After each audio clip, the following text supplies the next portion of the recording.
As our General Minister and President mentioned, it's hard to believe that this is the same year that started with many of us gathering at First Christian Church in Mesa for my installation as Regional Minister and President. By the end of February, I had worshiped in person with every one of our 25 congregations, and I was excited about what lay before us. But obviously, we have all had to change our expectations. And at this point, I want to share with you a few changes in the regional office. First, as many of you have heard, we are ending our lease of physical office space at 917 Sheridan Street. Our staff will work mainly from home offices and wherever our movement for wholeness takes us. We will still have a mailing address, though it will be a P.O. box. We will still have a phone number for you to call, but that will change as well. We will still be available for in-person meetings once it is safe to do so, though they will most often be at local churches, as they largely have been anyway. The truth is, moving to a mobile office will change very little of our experience, but will save us a significant amount of money. The official last day of our lease is December 31st, though we hope to be all moved out before the Christmas holidays. By early December, we will send our new mailing address and phone to clergy, congregational offices, and put it in the regional newsletter. We are also experiencing staff changes. Back in January, we had a staff of 5. On July 31st, we said goodbye to our regional youth pastor, the Reverend J. Deskins. The expanded youth and children's position that he filled was created as a temporary 2-year contract, and that ended August 1st of this year. We are grateful for Jay's leadership at church camp and throughout the region, and we are delighted that he continues to live in Arizona. We look forward to the ways he will continue to serve in ministry. Hi, Jay Deskins. I just wanted to say you're very caring, sweet, and you have served our church for a long time, and I'm very proud of that. And today we publicly say goodbye to Lyn Saint-Erne, our beloved administrative assistant. Lyn has served for 13 years with a cheerful demeanor and a conscientious attention to detail. Lyn's last official day is December 31st, and she will be instrumental in helping us transition out of our physical office space. But we wanted to take a moment today here in our assembly to publicly thank her for her years of devoted service. Hi, I'm Matthew Clark, your Regional Ministry Administrator, and I've had the privilege of working with Lyn in the office for 4 years now. I could tell you all many stories of Lyn's dedication, her gift for providing hospitality, and her many, many skills that she has used for disciples during my time. And while I'm very thankful for her and all her work for the regional office, as Jay mentioned, Lyn has been with us for 13 years.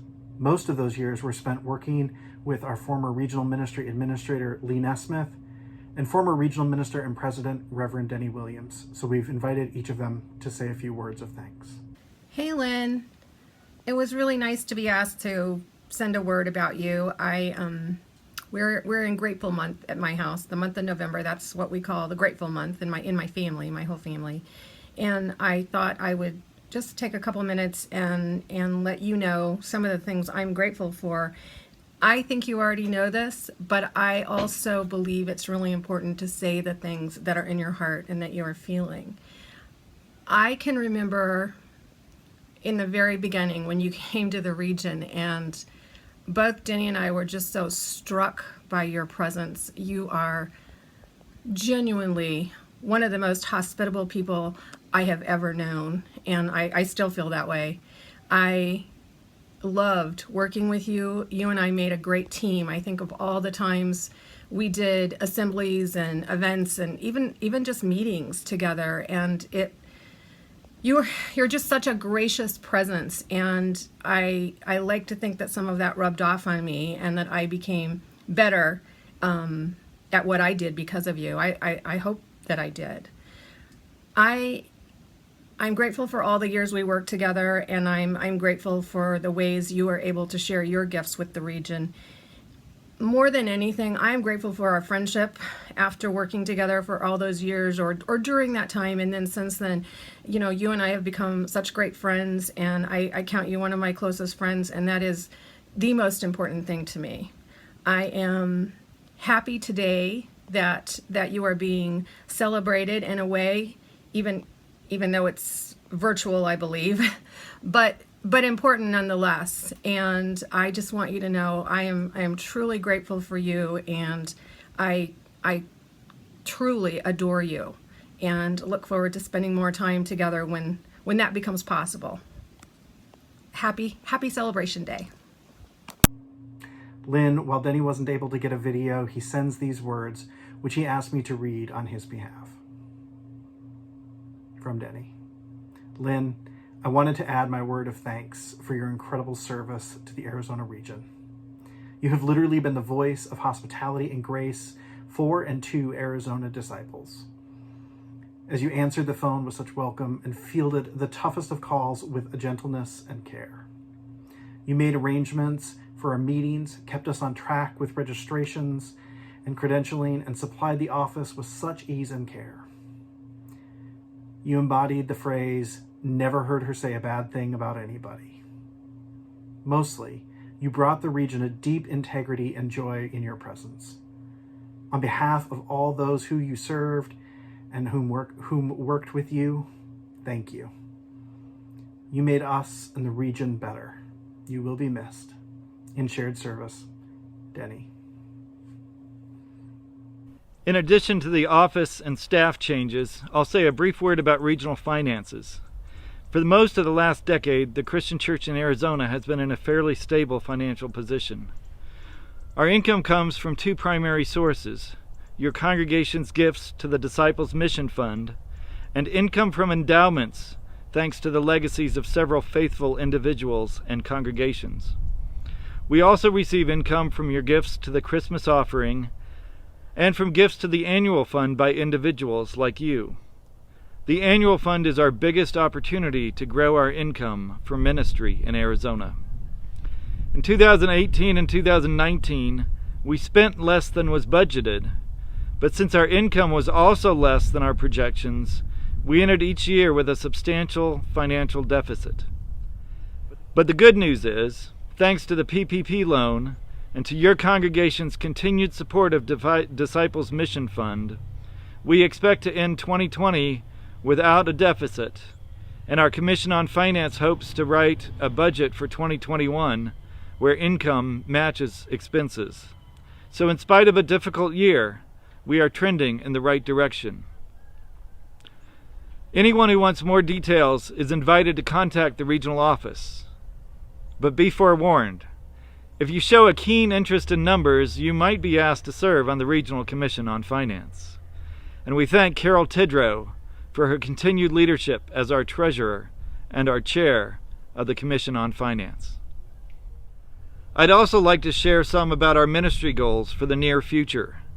We are about to elect a new mission-focused team, and I look forward to developing plans and exploring our mission with them in the near future. But here is a brief outline of some of our regional work for the time being. First is the ongoing work of supporting our pastors, clergy, and congregations. One part of that is helping churches call new ministers when they enter a time of transition. Another part is helping churches keep their pastors. In the coming year, I am hopeful to complete a study on pastoral compensation and to share that information with your board and personnel chairs. We are thankful that we have such outstanding pastors in Arizona, and we want to keep them here. I will also be working to create opportunities for board and personnel teams to meet and talk with each other. As your regional minister and president, I am here to help your congregation do the ministry you are called to. Sometimes that means helping with the things we let slip our attention because they are not as fun. I'd be happy to receive an invitation to visit with your board and personnel teams on these or other subjects.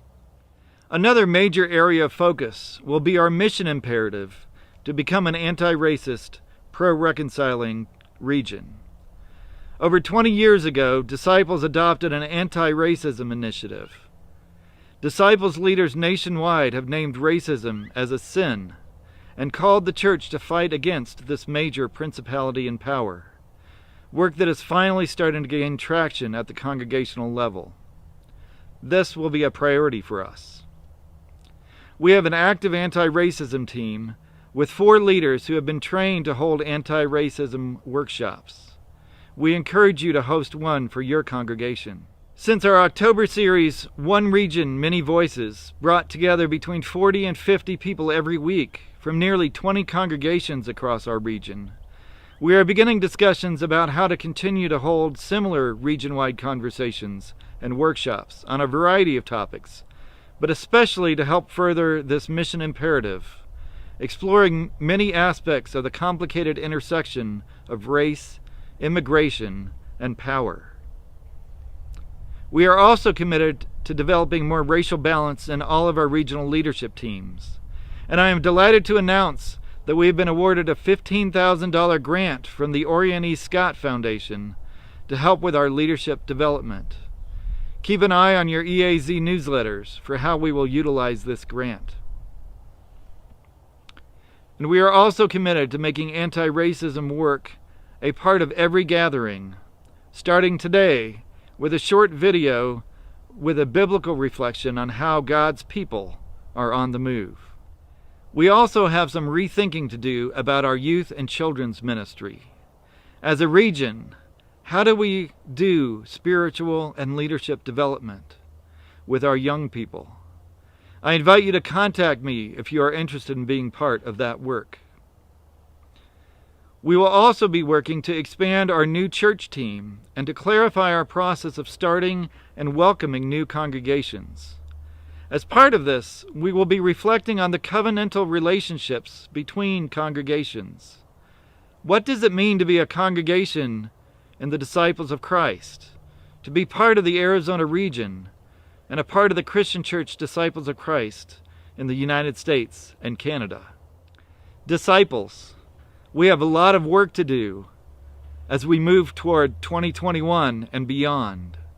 And so now, after we watch our short video meditation on migration, we will come to our business session to update the bylaws and elect our new leaders so we can move our mission forward.